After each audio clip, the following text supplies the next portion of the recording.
Bismillahirrahmanirrahim. Alhamdulillah Bapak-Bapak sekalian, kita sudah menuntaskan satu surat kembali, yaitu surah Asy-Syura ya. Surah ya, pada malam ini tuntas selesai, dan alhamdulillah tadi kita sudah masuk ke surah yang baru, Az-Zukhruf ya. Az-Zukhruf sudah masuk ke ayat yang ke-5 itu.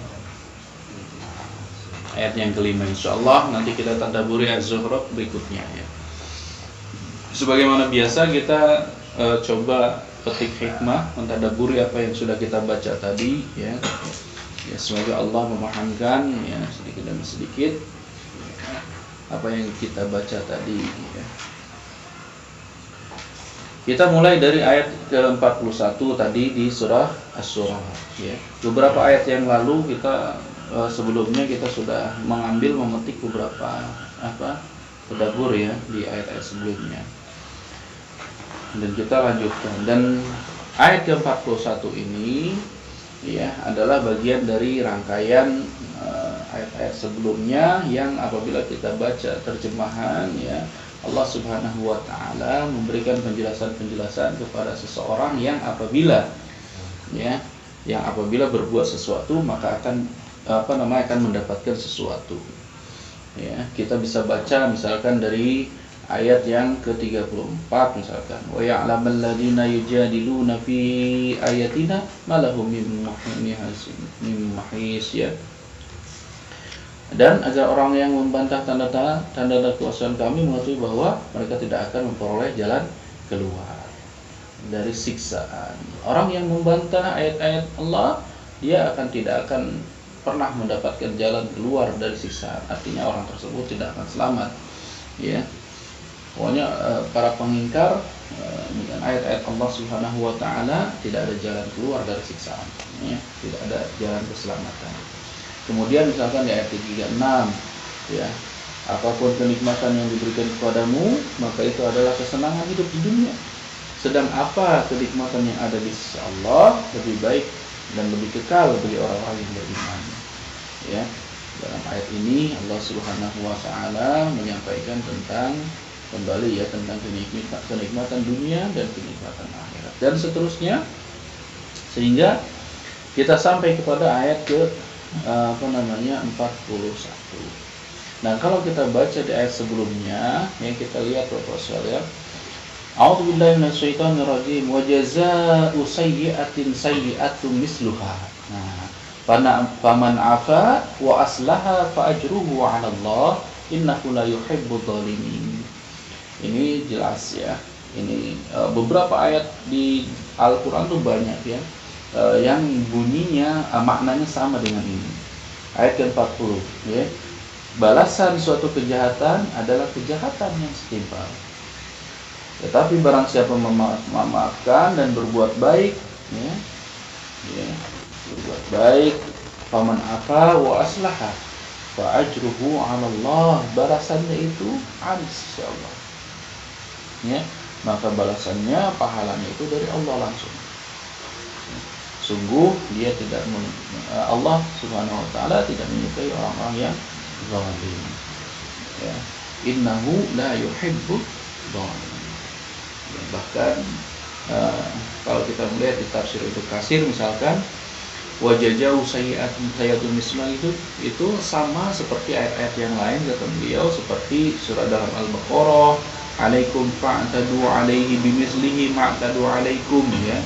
Bagi orang yang berlebihan melampaui batas, maka baginya itu ya perlakuan melampaui batas dan yang serupa ya, yang semisal dengan itu. Ya, dalam surat yang lain misalkan hal jazaul ihsan ila ihsan, balasan bagi kebaikan adalah kebaikan.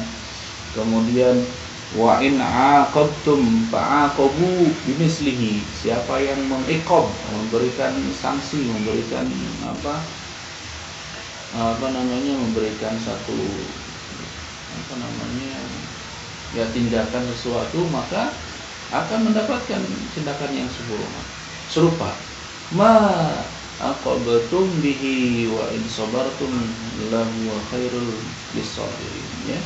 orang yang tidak membalas ya, penderitaan atau balas perlakuan orang lain dan bersabar atasnya, maka itu lebih baik ya. Di surat An-Nahl dan seterusnya ini banyak disampaikan oleh Ibnu Katsir ya. Ini maknanya apa? Fasyuri'al 'adl wa huwal qisas ya. Ini disyariatkan ya berbuat adil, dan itulah maksud dari qisas ya, penghitungan.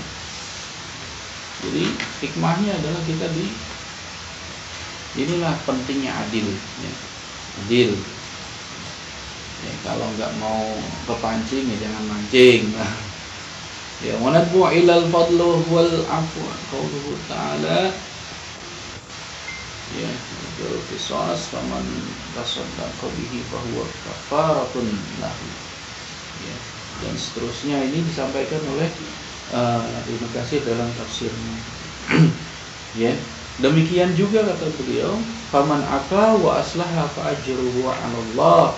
Demikian juga seperti dalam ayat ini, barang siapa yang memberikan maaf kemudian islah ya, berbuat baik, islah ya, berdamai, itu fa ajruhu 'ala Allah, balasannya itu ya di sisi Allah.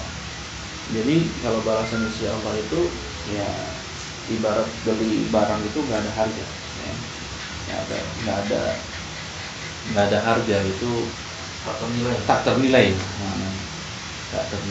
bahasa Insyaallah. Jadi ayat ini memberikan hikmah kepada kita ya, boleh jadi apa yang dikatakan oleh orang-orang bahwa seperti kaya karma itu berlaku ya, seperti, padahal dalam Islam nggak ada istilah karma ya, seperti seolah-olah seperti itu. Dan Allah menetapkan hukum sebab akibat di dunia, di tempat kita tinggal ini memang Allah tetapkan hukum itu ya, hukum kausalitas itu, sebab akibat ya. Dalam contoh misalkan dalam hadis pengobatan, Allah ciptakan obat itu, dan apabila obat itu mengenai satu penyakit ya, maka Allah turunkan kesembuhan. Itu sudah hukum sebab akibat yang ditetapkan oleh Allah Subhanahu wa ta'ala, khususnya di dunia ini, Berbuat baik akan dapat pahala, berbuat jelek ya akan dapat dosa dan balasannya di dunia dan di akhirat. Makanya tadi dalam satu ayat itu ya, apa yang didapatkan di dunia itu berupa kenikmatan di dunia, tetapi ada kenikmatan yang lebih besar itu di akhirat. Wal akhiratu khairun laka minal ula, dan akhirat itu lebih baik bagimu daripada wal akhiratu khairu wa abqa, dan akhirat itu lebih baik dan kekal. Abqa ya, kekal. Nah, sehingga Bapak sekalian ya, contohnya misalnya di dalam Ibnu Katsir ada satu hadis nih, wa ma zadallahu 'abdan bi'afwin illa azab, dan tidaklah Allah menambah ya, sesuatu untuk seorang hamba dengan memaafkan kecuali balasan yang lebih besar. Innahu la yuhibbul zalimin, sungguhnya Allah tidak menyukai orang-orang yang berbuat zalim. Makna al-zalimin kata Ibnu Katsir al-mu'tadin ya. Mu'tadin wa huwa mubtada'un sayya, sama dengan orang-orang zalim itu orang-orang mu'tadin, orang-orang yang mengawal-awali ya, mempelopori perbuatan-perbuatan zalim, itu masuk ke dalam orang-orang zalim al-mu'tadin. Orang-orang yang mengawalinya hati-hati ya, perbuatan zalim ya, dosa berkepanjangan ya. Ada satu orang dituduh maling ya, kita kalau mengawali mukul, lalu kemudian orang semuanya itu mukul gara-gara kita mengawali, hati-hati, dosanya dapat semua ya. Karena baru itu maling gitu, semua orang nggak ada yang berani nih, kita ngawalin. Nah itu repot, jangan ya. Kalau para ulama itu memandang manusia itu dengan ainur rahmah, dengan pandangan rahmat. Katakanlah walaupun misalkan dalam keadaan seperti itu, ya, orang ini maling, ya nggak layak untuk digebugin sampai mati misalkan, apalagi dibakar. Karena walaupun bagaimana dia manusia, ya ada kemuliaannya manusia itu, makhluk yang mulia. Jadi kalau kita ngawal mukul terus Pak Agus ikut mukul, berarti dosanya Pak Agus nambah ke saya. Masuk juga. Bapak nggak boleh mukul. Ya, itu dalam konteks fisik. Dalam konteks fitnah sama. Kita melancarkan fitnah awal, orang menyebarkan fitnah terus sama. Dalam konteks adu domba, ya kita mengawali, memicu konflik untuk adu domba, semua orang mendukung mengadu domba sehingga terjadinya pertengkaran sama. Ya. Jadi ini hati-hati. Ya. Wajaza'u sayyi'ah sayyi'ah misluha. Ya, balasan untuk keburukan, ya keburukan semisal yang sama. Gitu. Ya, boleh jadi kesulitan yang ada yang boleh jadi karena kesalahan kita sendiri, dan seterusnya. Nah ini di ayat 40 ya.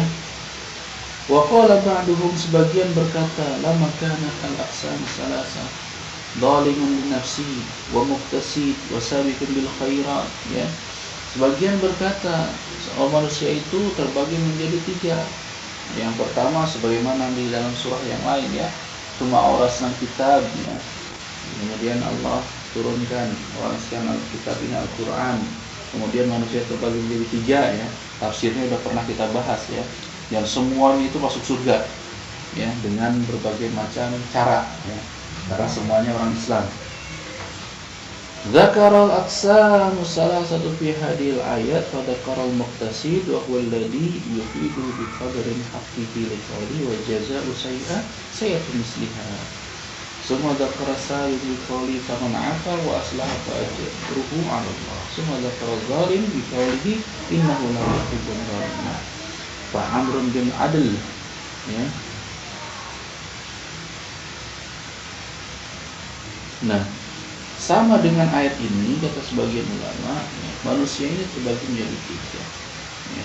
Golongan yang pertama zalimun li nafsi, orang yang mendolimi diri sendiri, ya, mendolimi diri sendiri, ya, dengan dosa, dengan maksiat, dengan segala macam yang dilakukan, terus mendolimi diri sendiri, ya, tanpa dirasakan. Yang kedua muqtasid, orang pertengahan, ya, ya ibadah, ya sedekah, ya maksiat, gitu, ya. STMJ, ya, salat terus maksiat jalan, ya. Terus tengah-tengah lah, gitu, ya. Kemudian yang golongan ketiga ada golongan manusia yang sabiqun bil khairat, yang berlomba-lomba dalam kebaikan. Nah dalam ayat ini, ya, contohnya wajaza'u sayyi'atin misluha. Nah ini contoh orang-orang yang menzalimi diri sendiri. Kalau berbuat zalim diri sendiri, dia akan mendapatkan kezaliman. Faman 'afa wa aslaha, ya. Siapa yang memaafkan, ya, kemudian islah, berdamai, fa ajruhu 'ala Allah, balasannya di sisi Allah. Nah, ya, ini orang-orang yang sabiqun bil khairat, orang-orang yang berlomba-lomba dalam kebaikan. Orang yang senantiasa orientasinya mendapatkan kebaikan-kebaikan, mereka akan memilih lebih baik memaafkan dan berdamai daripada membalas kejahatan yang serupa. Karena orientasinya bukan saat itu, tapi orientasi lebih panjang, ya.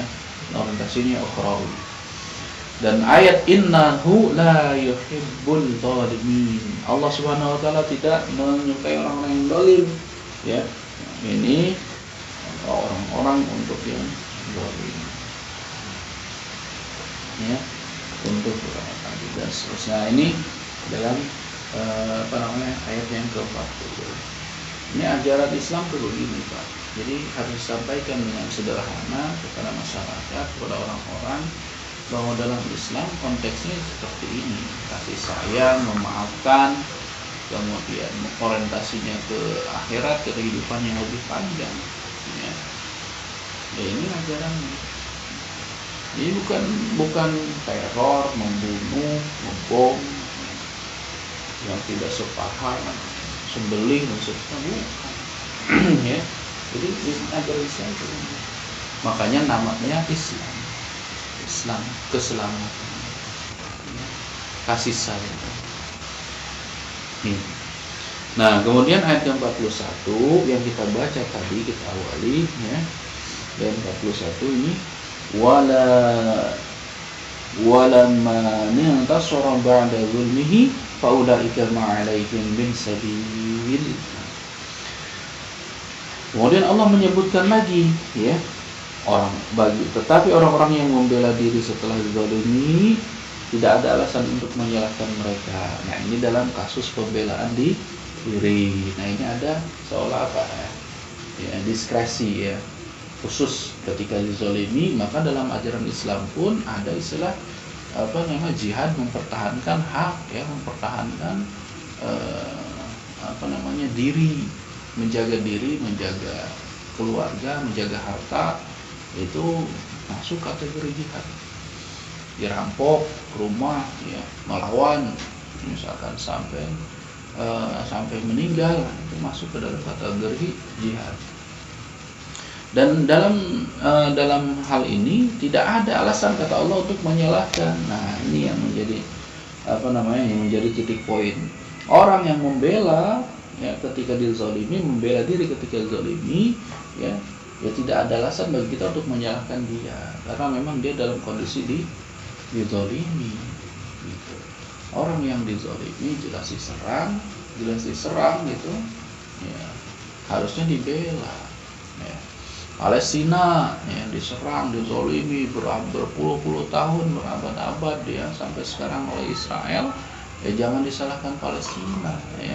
Ada yang mengatakan harusnya Palestina itu pindah katanya, yang perang terus, harusnya pindah aja dari situ, cari negeri yang damai. Jangan salahkan Palestina. Maka pembelaan mereka kategori adalah pembelaan jihad ya. Memang bumi jihad di sana. Contoh lain misalkan pembelaan rakyat yang lain waktu dijajah dulu, misalkan Afgan, dijajah Soviet misalkan, dan seterusnya ya. Indonesia, dalam konteks Indonesia dijajah Komuni, VOC, Jepang dan seterusnya ya, sampai puluhan tahun dijajah misalkan. Sebenarnya kalau dalam sejarah konteks peperangan itu nggak sampai abad-abad ya. Konteks peperangan itu hanya puluhan tahun, tapi konteks penjajahan dalam arti diduduki, diambil manfaatnya, diambil rempah dan sebagainya, memang sampai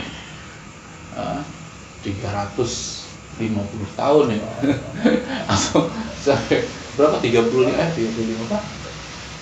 Indonesia 2,5 abad ya, berarti 2,5 abad kan 250-an ya.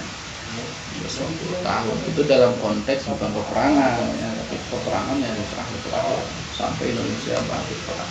Nah, itu juga kayak kategori jihad. Makanya para ulama ketika mau gelurakan jihad, resolusi jihad untuk kemerdekaan Indonesia, yang memang benar-benar mempertahankan diri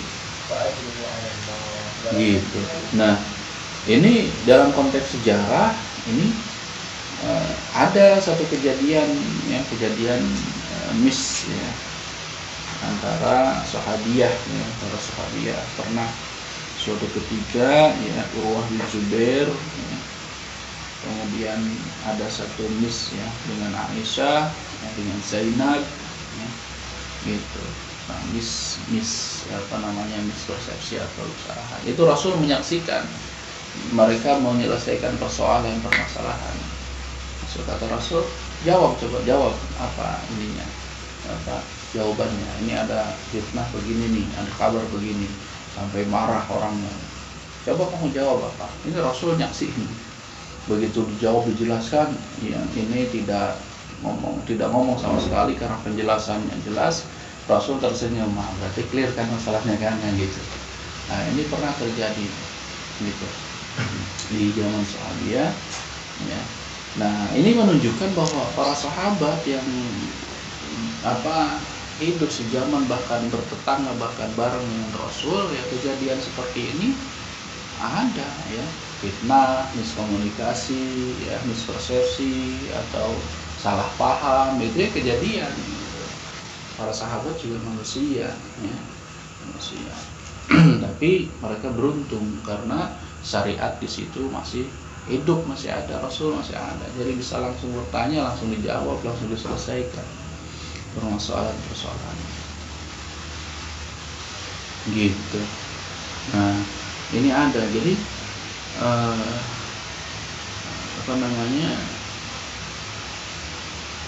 membela ya, orang-orang yang membela diri setelah hijrah ini tidak ada alasan. 42 innamas sabilu 'alal ladzina yadlimuna an-nasa wa yabghuna fil ardi bighairi haqq ulaika lahum 'adzabun alim. Sungguh kesalahan hanya ada pada orang-orang yang berbuat zalim kepada manusia dan membatasi bumi tanpa mengenal kebenaran. Mereka itu mendapat siksa yang pedih. Ya.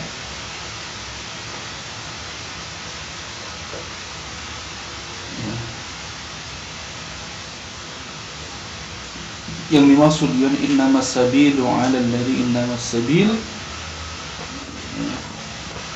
kesalahan hanya ada pada orang yang zalim, 'alal ladzina yadlimuna an-nas, zalim kepada manusia ya, zalim kepada manusia dan melampaui batas, wa yabghuna fil ardi bighairi haqq, melampaui batas. Makanya ya, musuh utama permusuhan kita adalah, musuh utama adalah dengan kezaliman. Wala udwana illa ala zalimin. Kami tidak mengibarkan permusuhan kecuali kepada orang-orang yang zalim.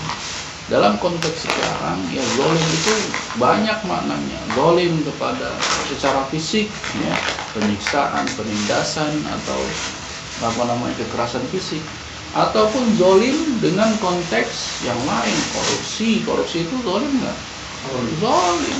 Maka korupsi itu harus dimusuhi. Wala udwana illa ala zalimin. Kami hanya mengibarkan permusuhan itu untuk orang-orang yang berbuat zalim.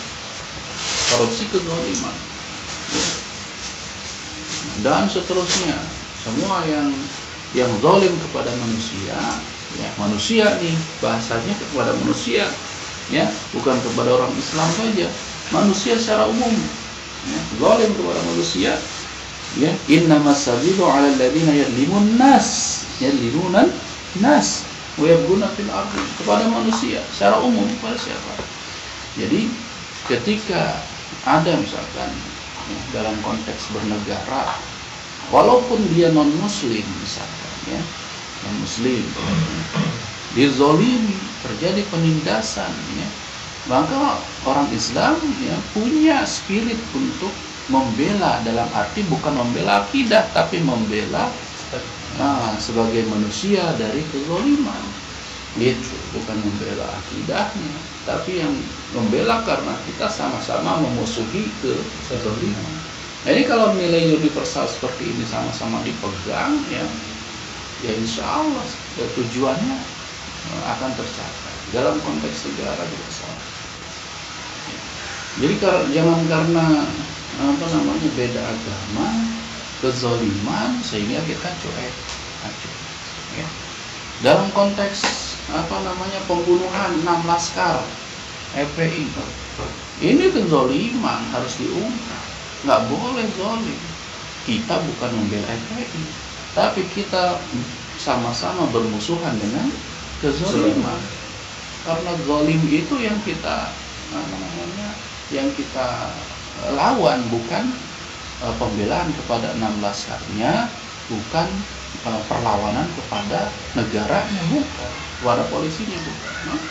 Nah, ini harus diungkap, harus dijelaskan kepada publik, harus ditangkap, dan yang bertanggung jawab harus dihukum gitu, karena ini bentuk kezaliman. Karena kezaliman dibiarkan Pak ya, nanti akan merajalela, akan muncul kezaliman yang lain gitu. Terus dalam konteks apa lagi misalnya sama ya, kezaliman. Jangan ketika satu golongan ya diam-diam baik ya. Ketika berbeda golongan ya sangar ya. Ya, itu udah bukan permusuhannya, bukan kepada kezaliman, berarti kepada asobiyah karena beda golongan, ya kan? Karena beda golongan. Ini yang repot begitu. Jadi meskipun salah, ya kalau dia satu golongan dengan kita, bela mati-matian, ya enggak begitu, Pak. Ya. Kalau salah katakan salah, kalau benar katakan benar. Nah ini adil, ya. Berat adil itu mas. Berat adil itu. Berat ya adil. Iya, berat. Makanya adil itu ya indikator dari ketakwaan. Ya, dilu kata Allah huwa aqrabu littaqwa, berbuat adil, bersikap adil, karena adil itu dekat dengan ketakwaan. Indikator ya ulaika lahum adzabun alim ya. Orang-orang yang melampaui batas. Innamas sabil ya. Innamas sabilu ay innamal haja wal la'na ala alladhina yatmanuna an-nasa wa yabquna fil ardi bighairi haqq yabda'una an-nasa bidh-dhalmi ya bidh-dhulmin kama jaa fil hadis al-mustaban ma qala ta'ala al-ba'd ma lam ya'tadil madlum. Dalam tafsir Ibnu Katsir dikatakan demikian ya. Jadi seperti itulah Pak keadaan kita, ya, ajaran Islam kita, maksudnya ajaran agama kita. Nah, kemudian wala man sabara wa ghafara inna dzalika lamin azmil umur. Tetapi barang siapa bersabar dan memaafkan, sungguh yang demikian itu termasuk perbuatan yang mulia. Sabar dan memaafkan itu perbuatan yang mulia. Banyak Pak yang sudah mempraktekkan Pak. Kita lihat di Amerika ada sampai orangnya masuk Islam, penjahat, pembunuh, kemudian orang tuanya memaafkan di pengadilan dan selesai tuntutannya ya, dan seterusnya. Ini karena nggak mungkin selesai ya. Satu orang misalkan di Indonesia, satu orang kan bunuh, nanti akan muncul ini kasus-kasus di terorisme di Indonesia itu ya karena satu orang kena dibunuh atau menghilang, tidak ada kejelasan hukum, tidak mempunyai tidak merasa terpuaskan rasa adilnya, akan muncul rasanya teror yang lain seperti itu. Film Joker itu sindiran Pak ya, orang jahat itu orang baik yang teraniaya, orang baik yang tidak mendapatkan keadilan, berubah jadi orang jahat. Ya pembunuhan satu akan memunculkan pembunuhan yang lain dan seterusnya. Maka solusi sabar dan memaafkan itu sebetulnya solusi memutus mata rantai itu. Dan Allah memberikan pahala yang sangat besar untuk orang-orang seperti itu. Memutus mata rantai dendam itu dengan sabar dan memaafkan. Kalau ada satu generasi aja melakukan itu, maka putus tuh dendam itu selesai. Tapi kalau enggak, akan menjadi dendam turunan terus menerus. Ya, bahkan akan lebih besar skalanya. Gitu. Maka Islam menawarkan sabar dan memaafkan.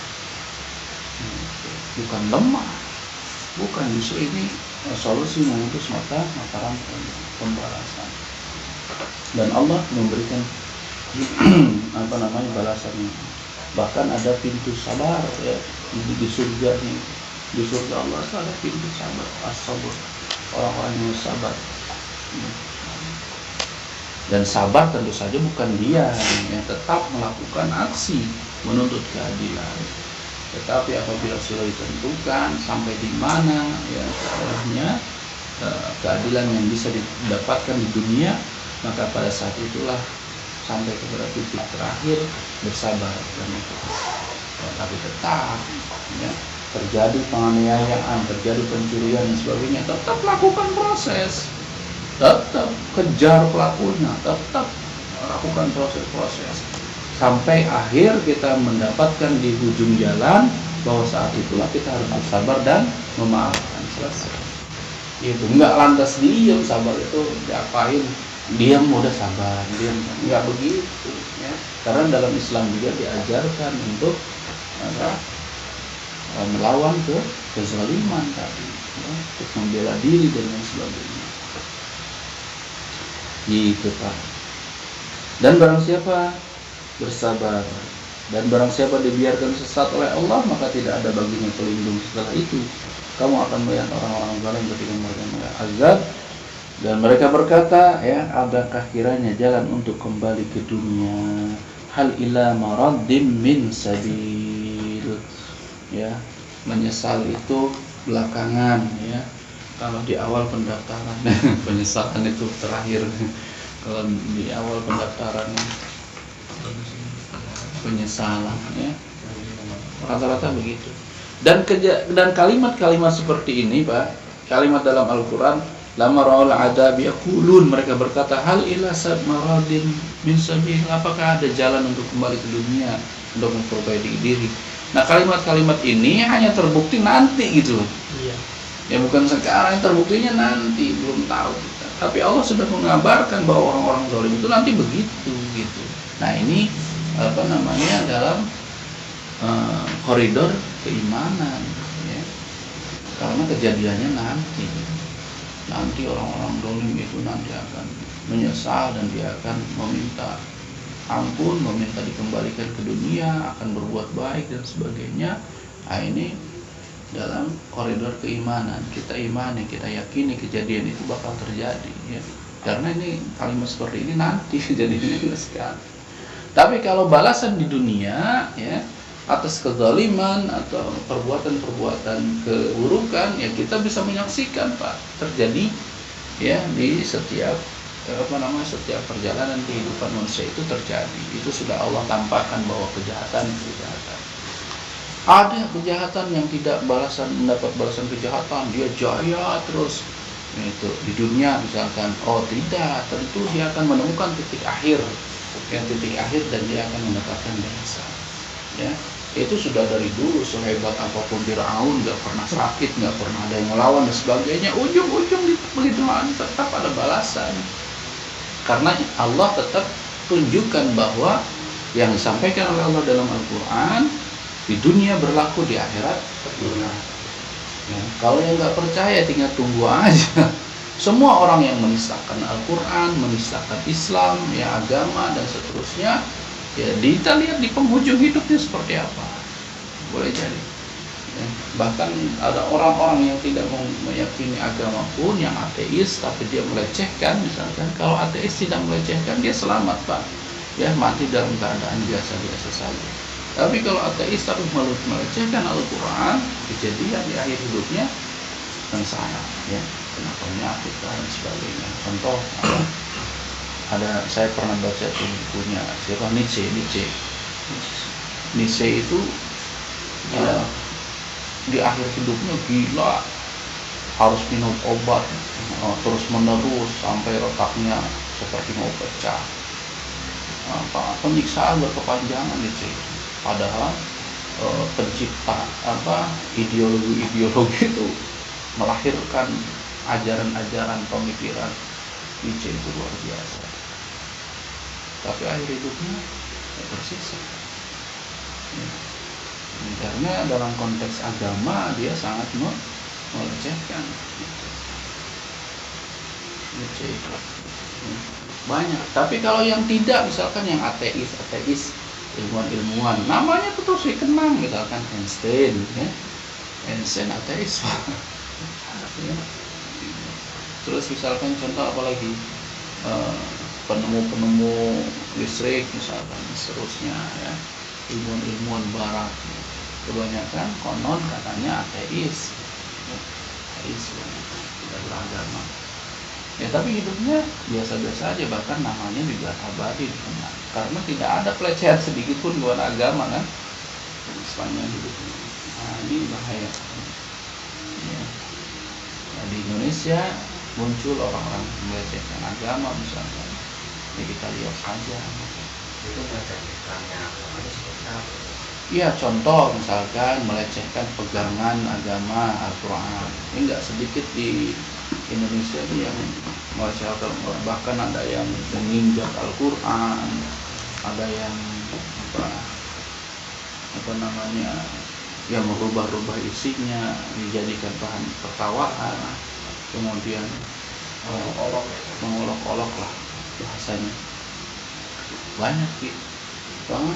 Ada yang guru filsafat Al-Quran dibanting, diinjak. Nah banyak lah. Itu salah satu contoh. Atau misalkan melecehkan keyakinan dalam Islam, misalkan keyakinan begini, dia gugat keyakinan. Nah ini bahaya. Tapi sebenarnya saya juga muslim. Muslim.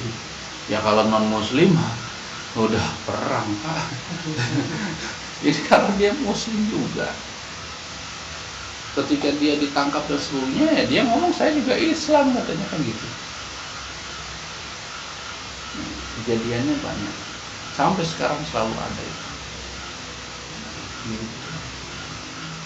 Nah, tapi hukum tadi Allah katakan, ya, as-sayyi'atu mislu, keburukan akan dibalas keburukan semisal. Itu aja, di dunia maupun di akhirat. Makanya doa kita itu di dunia hasanah wa fil akhirati hasanah, di dunia selamat, di akhirat selamat. Itu doa kita selamat. Ini yang ada yang lain. Ya Allah ala bisawab. Itu yang bisa kita tadabburi dari ayat-ayat yang kita baca tadi, ya. Semoga ya Allah Subhanahu wa taala menjaga kita dari berbagai keburukan, ya, kejahatan, ya, di siang hari maupun di kegelapan malam, ya. Ya Allah ya Rabbal alamin. Kita tutup dengan kafarah majlis. Subhanakallahumma wa bihamdika asyhadu an la ilaha illa anta astaghfiruka wa atubu ilaik. Allahumma waffiq ila al-khair. Assalamualaikum warahmatullahi wabarakatuh. Waalaikumsalam warahmatullahi wabarakatuh.